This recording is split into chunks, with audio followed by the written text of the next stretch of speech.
বিসমিল্লাহ ওয়াসসালাতু ওয়াসসালামু আলা রসুলিল্লাহ আম্মা বাদ। এখন আমি আপনাদের সামনে মসজিদের 5টি আদব নিয়ে আলোচনা করব ইনশাআল্লাহ। প্রথম আদব হলো মসজিদে যাওয়ার সময় সুন্দর পোশাক পরতে হবে। আদ-দালিল ক্বাল আল্লাহ তাআলা খুযু যিনাতাকুম ইনদা কুল্লি মসজিদিন। আল্লাহ তাআলা এখানে বলেছেন তোমরা যখন মসজিদে যাবে, সালাতে যাবে, তখন সুন্দর পোশাক পরবে।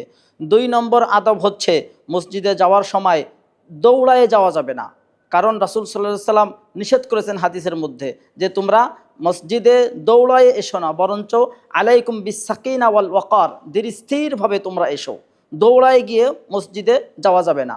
3 নম্বর মসজিদের আদব হচ্ছে আদ-দুআ ইনদা দুখুল, মসজিদে প্রবেশের সময় দোয়া পড়তে হবে।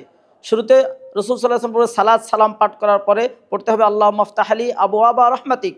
আবার যখন মসজিদ থেকে বের হব তখন আবার দোয়া পড়তে হবে, বাম পা দিয়ে বের হতে হবে আল্লাহুম্মা ইন্নী আসআলুকা মিন ফাদলিক।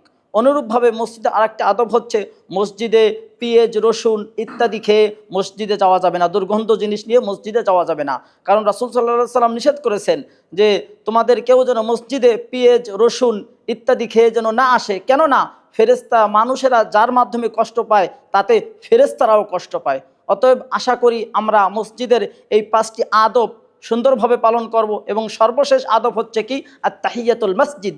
যখন মসজিদে যাব তখন আমরা মসজিদে 2 রাকাত সালাত আদায় না করে বসবো না, কেননা রাসূল সাল্লাল্লাহু আলাইহি সাল্লাম বলেছেন ইদা দাখালা আহাদুকুমুল মসজিদা ফালা ইয়াজলিস হাত্তা ইউসাল্লি রাকাতাইন, 2 রাকাত নামাজ না পড়ে মসজিদে বসা যাবে না। আল্লাহ তাআলা আমাদেরকে এই 5টি মসজিদের আদব সুন্দরভাবে পালন করার তৌফিক দান করুক। আল্লাহুম্মা আমিন। বারাকাল্লাহু ফিকুম। আসসালামু আলাইকুম ওয়া রাহমাতুল্লাহ।